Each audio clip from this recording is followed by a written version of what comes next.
From Adams Morgan to Anacostia Park, we all want safer neighborhoods. But what does real safety mean? Real safety means preventing crime before it happens. By having police work with communities to disrupt cycles of violence, by supporting families with stable housing, and providing more mental health and drug treatment. We know that adding more police and locking up more people doesn't make us safer. Real safety means investing in the things that help prevent crime. Learn more at Real Safety DC. This is the story of the one. As a maintenance supervisor at a manufacturing facility, he knows keeping the line up and running is a top priority. That's why he chooses Grainger. Because when a drive belt gets damaged, Grainger makes it easy to find the exact specs for the replacement product he needs. And next day delivery helps ensure he'll have everything in place and running like clockwork. Call 1-800-GRAINGER, click Grainger.com, or just stop by. Grainger, for the ones who get it done. Hello, friends. It is your girl, Monica Wisdom, with the Monica Wisdom Podcast, and I am here with the late edition. I wanted to make sure that you got this on time, and I tell you what, this is a great conversation that you and I are about to have. I want to talk about something that has really been touching my heart, and I think we need to talk about it, like have a real conversation, because I'm seeing a lot of women, Black women especially, and it's a constant thing. I'm tired. So we're going to talk about the weight of that tiredness throughout this conversation. But before we get into that, I have to talk about this. Confession. I believe that I am a theater kid at heart. I think that the role of theater kid is my calling. A 12-year-old theater kid who does plays at school, and everybody comes to see her, and she's not very good, but she's real passionate about it. That's me. That's my inner being. That's truly who I am. And where I discovered that was last night. I was watching the Tonys. That is my show. Of all the award shows that happen, from BET to the Oscars, my show is the Tonys. I love theater. My mother was a musician. I call her a musician teacher, but she was a teacher who also played instruments. But her love at home, music. And she infused that into me. My Aunt Christy plays. They used to do, my Aunt Christy and my Aunt Christy's my mom's sister. They're maybe 2 years apart. I'm not sure. I don't remember if they're 2 years apart or a year apart. But anyway, they were raised by my grandfather and grandmother. And no. My great-grandmother and grandfather. And they both played piano, and they did dueling piano. So my Aunt Chrissy said there was one piano in one room and one piano in another room, and they would have to play with each other. And they traveled around the country and did competitions. So they were musicians, traveling musicians. I don't know if they got paid or they didn't get paid or they went to play contests, or I'm not clear. I'll have to ask her. But my mother loved musical theater. So every summer, we spent almost the whole summer at the Muni. Back then, I think it was called the Muni Opera House when I was a little girl.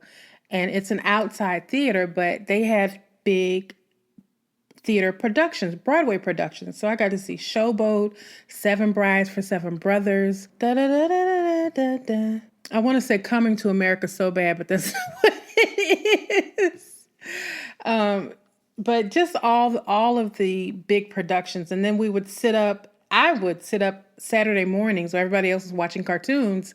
I was watching musicals on TV. So when I say I'm a theater kid at heart, I mean it. So I'm watching the Tonys. It's incredible. Cynthia Erivo is the host. She did a beautiful job. Beautiful job. I didn't realize she had I haven't really gotten into Cynthia since only because I'm into her now because I saw Wicked and I fell in love with that movie. I didn't see the play. I haven't read the book, but I fell in love with Wicked the movie, and I think she did a phenomenal job. And then looking back over her career, because that's what I do, I get to research it on the Google. She's a theater lady. So she started her, Whoopi Goldberg saw her in London and suggested that she become the new Celie on Broadway. So that's how she got her start, was Miss Whoopi Goldberg. And anyway, she did a great job. But what stood out for me the most, and I'm saying this because it's relevant to this conversation, is the great Audra McDonald. When I tell you, I've never seen anything like that in my life. And I have seen Prince, Michael Jackson. I've seen Audra McDonald on Broadway. I've seen Phylicia Rashad on Broadway. I've seen theater my whole life. I've seen so many concerts of so many people across the world. And I have never seen a performance like that in my life. She embodied a care. I think she left the building. I do not think she was there. I really do not think she was there. There was the Tony Awards did backstage, so they were standing. Their social media was standing on the side of the stage, so you could watch her walk out. When she walked out, she looked like a whole different person. It was as if CGI had transformed her into a character, like a Marvel movie. She did not look like herself. She looked bigger. Her face was distorted. Like she truly, it reminded me of the Hunchback of Notre Dame. You know how the character was just, or the guy who played a long time ago with a movie with Cher called Mask. But they had prosthesis over his face. Prosthetics. Where did I get prosthesis from? Lord, I told y'all this is a late show. But prosthetics. She didn't have any of that. It was just her. Well, I don't know who it was. It was Gypsy Rose Lee, honey. It was somebody. It was not Audra McDonald who walked across that stage.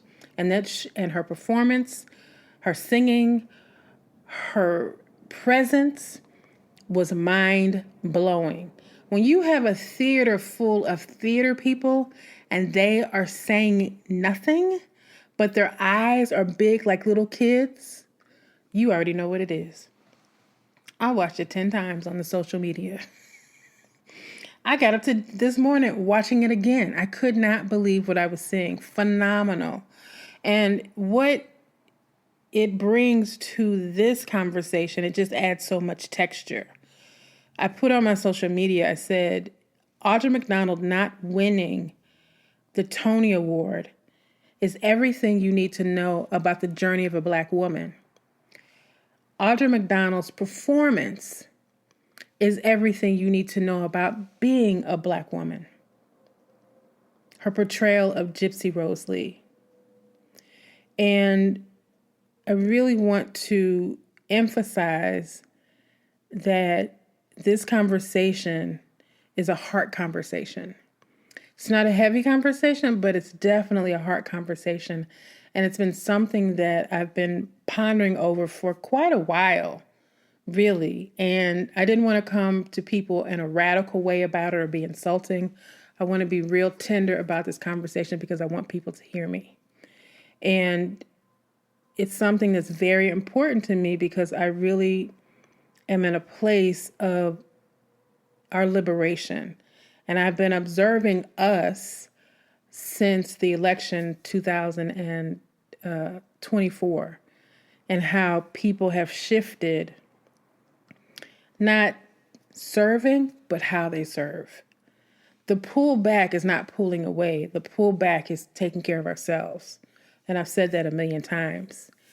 And I want to speak to something that's just something powerful that if we really get this conversation, I feel like there's going to be another liberation moment for us. And it's about the idea of charity. It's about giving and what it has meant to us as Black women, because we're givers. That's who we've been raised to be. We give our time, our brilliance, our creativity, our emotional labor, and we often do it without limits and without question. Sure. Oh, I got it. I'll do it. And we get praise for how much we carry, how much we endure, and how strong we can be in the face of everything. There was nothing more beautiful than watching With Love, Megan. And in God's timing, it came on right around the time of the election, and all of us were zoomed in on what soft living really looked like. And if you haven't listened to the 8-part series, the soft life is political, please go back and listen to it, because all of this ties in together. And here's the thing. We get praised for how much we carry, what we can endure, I have to say this again, and how strong we can be in the face of everything.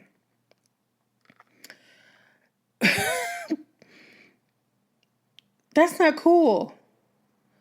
That's not cool. That is not okay. But what's never been centered in this whole narrative of strong Black woman is the idea of receiving or being cared for and returned. When people call us strong Black woman. This is the story of the one. As head of maintenance at a concert hall, he knows the show must always go on. That's why he works behind the scenes, ensuring every light is working, the HVAC is humming, and his facility shines. With Grainger's supplies and solutions for every challenge he faces, plus 24/7 customer support, his venue never misses a beat. Call quickgrainger.com or just stop by. Grainger, for the ones who get it done. This is the story of the one. As a custodial supervisor at a high school, he knows that during cold and flu season, germs spread fast. It's why he partners with Grainger to stay fully stocked on the products and supplies he needs, from tissues to disinfectants to floor scrubbers. All so that he can help students, staff, and teachers stay healthy and focused. Call 1-800-GRAINGER, click Grainger.com, or just stop by. Grainger, for the ones who get it done. They're really highlighting our ability to survive pain without complaining. The unspoken rule of give, endure, and never ask for more. My least favorite thing, be humble. Be humble is one of the most oppressive statements for Black women ever. Humble yourself to God, 100%. Humble yourself to humanity, hell no. Nope. This mindset creates a split within us. We live dual lives. And how do I know this? I was a hairstylist for 35 years. Do you know how many tears I have wiped from the eyes of Black women? Do you know how many conversations I've had with women and they can't get the words out because they're in so much pain? And I'm not talking about the people they show on TV. I'm talking about the women who are at the board meetings, who are at the PTA meetings, who are doing all of the things, and they have to do it right. And that disconnection between us and who we are at our core is what we feel because we think we're here to protect the world. We've been conditioned to believe that we're here to protect the world. And we are the protectors of the world. But how we're doing it is from a perspective of white supremacy. I said what I said. And this is not about not being generous. We want to be generous. And we truly are generous people. But I question this whole thing about charity. I question myself about it. I think about what our giving is rooted in. Is it rooted in a genuine desire Or is it conditioning? How much of it is tied to survival? And how much of it can be traced back to generational patterns that begin with enslavement? I started thinking about my own life, all the times I gave my time, my talent, my energy, my money, remembering all the chicken dinners I used to go to, the silent auctions, the countless events where I showed up because I believed I was supposed to. I believed that supporting a cause, being in the room, and giving what I could was how we build community. And in many ways, it is. I get it. I get it. Because here's the thing. I'm Gen X. Gen X, we didn't think about choices. Nobody asked us, well, what do you want to be when you grow up? It was more of, this is what you're going to do. My father wanted me to be a doctor, a podiatrist. He wanted me to be a podiatrist. I did not want to be a doctor. I have a scientific brain. I ended up going into the hair industry and using my scientific brain. I'm one of the best hair colorists in the world. I can say that with my full chest because I understand the science of it because my dad taught me chemistry. But had no desire to be a podiatrist. So I was the rebellious one in the family. I didn't go to college. I embarked on my own adventure because the road my father wanted me to walk, I didn't want to do it. And I was like, no. But a lot of kids didn't have that choice. They walked in the direction that their parents wanted them to walk in. But back to the conversation, I digress. Over time, I realized in my own life, I was living a life centered in output, constantly pouring into others without leaving anything for myself. And I know that sounds counter to what I just said about I forged my own path. But even though I forged my own path in the hair industry, I still had these habits of giving to everyone else. Whether it was a client, a coworker, a peer, all the people. Can you do this? Sure. I would be working on 10 projects at a time, not getting paid for any of them. That's a whole other conversation. And I was pouring into others so much, I was not leaving anything for myself. And I left. I had to. That way of living left me overwhelmed, tired, and at times completely depleted. It almost took me out of here once. I told you all about my trip to New Orleans when I had full-blown pneumonia and I kept pushing myself. And they didn't think I was going to make it home back to St. Louis. And what made it even more painful is I thought I was doing everything right. I thought everything I was doing, saying the yeses, doing all the things, was meant to make me look good, to make me be good. Because you talk about, you connected to church and how you're supposed to have a charitable heart and be giving and, build the kingdom and all of these things. But that's not the reality. That's not the reality of what we're doing. There is a place for building community, but it is not our job to only build a community and not build ourselves. We were raised to believe that the highest form of womanhood is service. Service. Let's break that down a little bit more. Not just service, but servitude. Now that takes us all the way back to enslavement. It takes us through Jim Crow. It takes us through reconciliation when we didn't have the ability to have other positions in life. When the only jobs we could be is a nurse or a teacher or cleaning somebody else's house or taking care of somebody else's baby.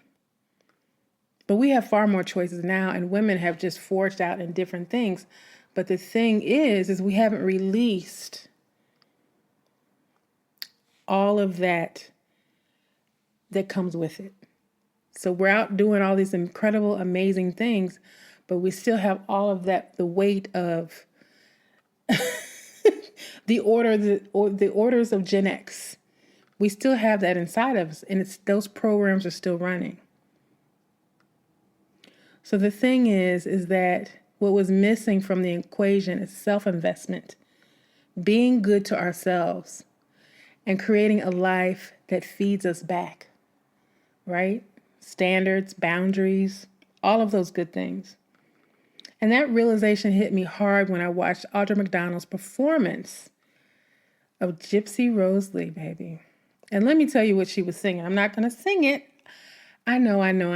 You want me to, but I'm not going to do it. My voice is not, I'm not prepared, honey. I'm not prepared.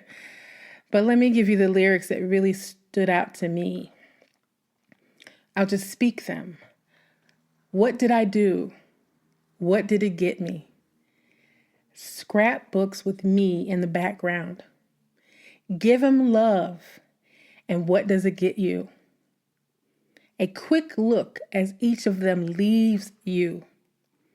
They take bows, and you're batting 0.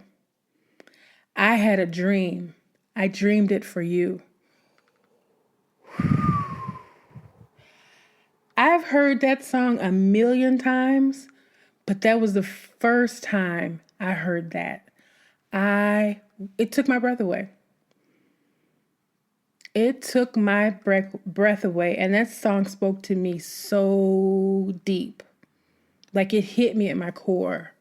And so many of us are carrying these lyrics. If you get an opportunity to go watch it, and you'll see exactly what I'm talking about. This is just a small part of the song when she's about to just like break. And I know this. I've heard the stories, and it's been my own experience. Because here's the thing, how often have we planted our dream seeds in the gardens of others? How many times have we helped somebody else build something for themselves, believing that our support would eventually make space for our own growth? And how often do we look back and realize that while they took a bow, we were still standing in the shadows. We were still on the side of the stage. We don't ask ourselves these questions often enough, especially when we're tired or broke or just in survival mode trying to get through the day. But that's when the truth hits the hardest. So let's talk about it in relation to money, right? Planting your seeds in somebody else's garden. What does that look like? We live at a time when everybody's focused on earning more, building wealth, and charging what they're worth. But for many Black women, charging our worth is still tangled up in that old charity mindset. How many times has someone asked you to go to lunch and they pick your brain and you agreed? Not because you had the time, but because you wanted to support their vision. One conversation that turned into a business for them. And maybe they said thank you in a text, if anything. And imagine if you had charged them a fee for that session and asked them for equity in that idea. I've seen it happen. I've seen people take my ideas, they pick my brain, and turn them into very lucrative businesses. And I did it at a time when I didn't even think about being a consultant. I didn't know that was available to me. I didn't know what it was. I never heard of it. I thought that was something that white men did. So had I had that information, because a lot of our issues are due to lack of information, maybe I would have charged for that time or said no. More importantly, said no. And then maybe I would have said, well, give me 10% of the company. And I'd be laying on the beach or having my trip to Paris that I'd like to take every 3 months, So women charging our worth is tangled up in that old charity mindset. Now, listen, think about going to work. How many times have you gone to work that extra mile on that project? Staying up late, fixing every detail, making sure it's right, making sure everything ran smoothly, only for somebody else to get the credit, the bonus, and the promotion. And we ask again, what did I do and what did it get me? There's a quiet heartbreak happening that so many Black women carry. There's also this quiet rage nobody wants to talk about. We are overworked, we overdeliver, we overexert, and we are overextended because we're raised that we have to prove our value through action. And when we don't receive it in return, we internalize that. We question everything, including our worth. We convince ourselves that we just need to work harder, make it more perfect, do it better, and be Black excellence. Another term of oppression. I'll talk about that another time. But let me say this clearly. Let me say this clearly. You are not here just to be useful for others. You are not here to be the background of your own life. It's okay to receive. It's okay to prioritize yourself. It's okay to rest. It's okay to enjoy your life. And it's okay to take up space and be the bigness of who you are without guilt. And it's more than okay to profit from your brilliance. In fact, it's necessary. Especially when we're living in times when people are trying to disappear us. You know what I say? Get louder. Don't fall in the background. Get louder, honey. Get louder, bigger, better. Not in the sense of be better than or to prove anything, but show your full self. Like Audra McDonald did on that stage. Baby, she showed her full self. You got to see it. I'm sure you have. And here's the thing. We need to move from a charity mindset to what is called sacred commerce. Sacred commerce is a value system where everyone benefits, where your energy is honored, and reciprocity is the foundation. Sacred commerce is not something or a way to get over on people. It's about honoring your gifts and allowing you to receive the fruits of your labor. This is not something I invented. It is out there. The first time I heard it was in 2008 when one of my master teachers, I have several, but Betty Spruill is the girl of the girl of the girl. All the self-help books, like she was before all of them, and they learned from her. And she's a Black woman from the Carolinas. So all this movement that you all see behind Jack Canfield, all these people behind the curtain is a Black woman named Betty Spruill, a little Black woman, petite Black woman, Betty Spruill from the Carolinas. And I was blessed to have her enter my world and teach me many things, many things that I'm still learning from now. Every time I see her, have an opportunity to spend time with her, I just cry because I thank her for she's one of the people who truly transformed my life and set me on a different path because she helped me see myself in a different way. And that's the genesis of my work. When I talk about, if you're on my email list, I talk about reframe your narrative. It's about seeing your story. People always want to reinvent you. I don't believe in reinvention because I think that the tools that we have to take us to the next level are embedded in our story. And I think that we just have to look at ourselves a different way because not just because that's what worked for me, but I know it works because I've done a lot of things to try and heal. And the best thing I can do is look back, see where something started, heal from the genesis of it, and then walk it forward and create a new story. So that's the genesis of my work, FYI. I'm sorry if you hear my raggedy chair. I'm moving a whole lot. But I heard about Sacred Commerce from her, and it was during the recession, and she talked about these 2 cities in America that they were the only 2 cities that did not have a problem with recession.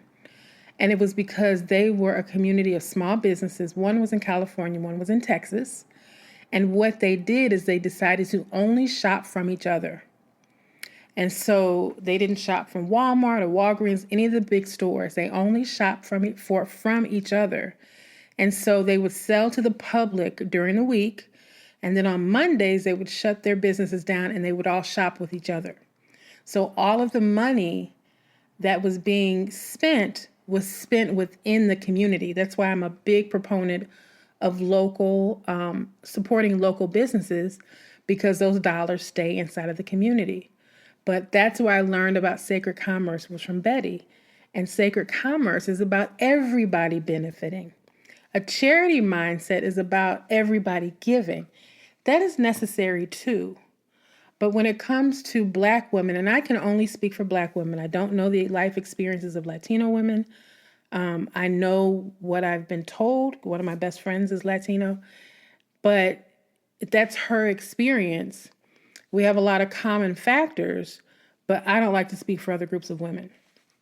That's just me. I'll never go into a chat room and say, well, all women. I don't know about all women. I don't know their experiences.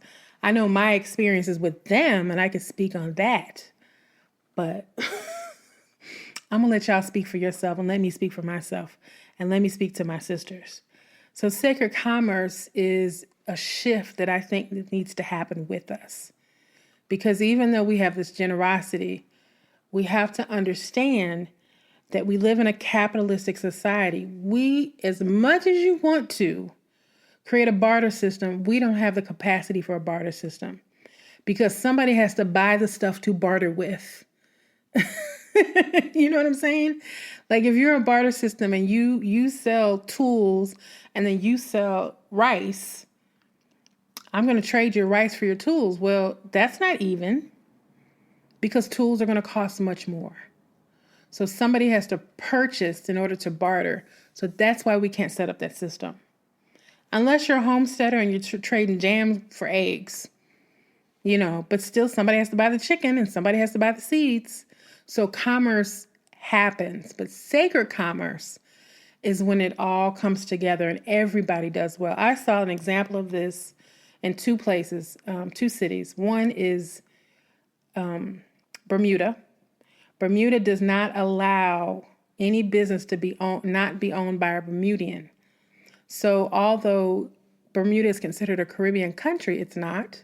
It's not in the Caribbean. It's actually right off of North Carolina. But people there are wealthy. So you don't see a lot of poverty there like you do in the Caribbean. And then Toronto. Toronto is a city that they invest in the arts. So if you buy a piece of art in Toronto, it's a tax deduction. So you can go buy a $5,000 painting and get a $5,000 tax deduction. And then the city gives grants for people to open businesses. If you agree to employ 1 or 2 or 3 people, they'll give you a $50,000 grant to start your business, because they know small economics is really big economics. But anyway, sacred commerce is where everybody benefits. And if we take on that mindset, we can still give to people, but we open the door and open our hearts to receive. And then we're not depleted. We are not overextended, because we're also taken care of and supported. You don't have to be burnt out to be valuable. You don't have to give yourself away to be seen as good. You're already good. So here's the thing. I'm going to close this out. I don't know how long this is. I'm not looking at the clock. But I just want you to understand that there is a different way of thinking where you can benefit too. I was just asked to be on a board of an art community in Oakland, California, which I'm excited, very, very excited about. But because of how I think now, I was really clear about the founder of my capacity, because I don't ever want to be put in a position where I will resent her. I will be out of integrity with myself, because I want to be able to do the things that I say that I will do. It might take some time, but I like to live in integrity. That's one of my values. And I want to be able to do my work and build my dream, because I've spent years helping people build their dreams. If you ever read my resume, not my resume, my bio, you'll see probably about 50% of the things that I've done. I have not listed everything. Probably about 40% actually. But I wanted to be clear with her, but most importantly, clear with myself and set boundaries for myself, because I'm an all or nothing person and I have the spirit of takeover, and my brain works like a beautiful mind. And so if you say, okay, I want to get this done, my brain goes into full effect and I will go in overload. And then if it's not matched, it's not reciprocated, then I know I'm going to be pissed off. And I really like this lady, and I don't want her to see St. Louis Monica. If you know, you know. So it's about really moving past that charity mindset, the mindset of servitude, the mindset where we believe in a value system that everyone benefits from your energy, time, genius, ingenuity, compassion, empathy, concern, caring, love, magic, all of those things, without you also receiving it. And so that's my version of the soft life, is when we start receiving, right? Because when we're fed and we're nurtured, the Bible talks about we give of the overflow. We think we give of the cup. Our cup runneth over. It's like, no, we give of the overflow, not what's in the cup, but what spills over. What's in the cup is us. It's ours. And so there's a shift that is happening, and I love that it's happening because I've been talking about this forever. But I also want us to really look at charity. I'm going to give you an assignment. I want you to look up on the Google, or you can ask the ChatGPT now, ChatGPT, how much churches save by how much churches would have to pay if they had to pay for the volunteer work that was done. I looked it up one day. It was astounding. The amount of time and energy that we give to our churches, no shade on the churches, but shade on the churches and all to these organizations, they save millions and millions of dollars based off of our labor and generosity. Charities. I remember, and I'm going to say this and I'm going to move out of this whole conversation. I'm going to say goodnight. But I remember a friend of mine called me, dear friend, and his organization was having a national conference here. Now, I give an excellent party. I'm not going to call myself a party planner because I'm sure I do it all wrong, but I give a damn good party when I give one. I mean, it's off the chain because my imagination is crazy. I should work for Marvel. And he called me and he wanted me to do my party. At his event, he said, oh, we got to show off for these people. The national conference is coming in. They're coming in from there. Millions of dollars were going to be spent. Not just from people coming into the city. The economy of the city was boosted because all of these folks were here, right? Hotels, food, cabs, all of the things. Conferences bring economy to cities. And I said to him, I asked one question. I said, what is your budget? Because I was at the beginning of this work on myself, right? I never asked that question before. If he had got me a year before, I would have never asked that question. I said, what is your budget And what is the amount that you have to pay me to do it?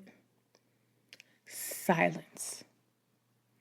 Then he says to me, well, this organization runs off of volunteerism. I said, so the caterer is not going to be paid? You know me, I'm going to go. So when you rent the tables and chairs, the hotel's not going to be paid? Everybody's donating everything? He said, well, no, but I said, well, then when you get a budget, call me and we'll talk about it. I said, well, I will be glad to take a percentage of the budget, but I'm not going to do it for free, honey. I'm not going to do this for free. Because I know the expectation that he will have. And here would be the thing. He would pay for everything I said needed to be paid for. But he didn't want to pay me. I'm going to let you play that again. And then I want you to think about in your life where that has happened to you. Imagine if I had said yes. I would have put on this party that would have been, because I'm creative, I probably would have asked other people to help me to do it for free had he caught me a year before. So I would have gotten all this in-kind things. But at the end of the day, that party would have easily looked like $100 million party, not $100,000 party. Easy. Because, I know my stuff. But I'm saying all this to say that the shift from a charity mindset to sacred commerce opens up a whole new conversation within ourselves. It opens up a whole new conversation of how we do business. And it opens up a whole new conversation of how we deal with other people. It helps us to set our boundaries. And it also helps us to understand the power of our value, right? Our value, your value, what you bring to the table. You don't have to do it for free. You don't have to watch the Beyonce concert. That dress that lights up with the LED, that's a $600,000 dress. That dress, the team that runs that dress is from Japan. They fly around with her. Okay? She knows the value of herself. She's not having anybody half-step anything because of the life experience that she wants to create.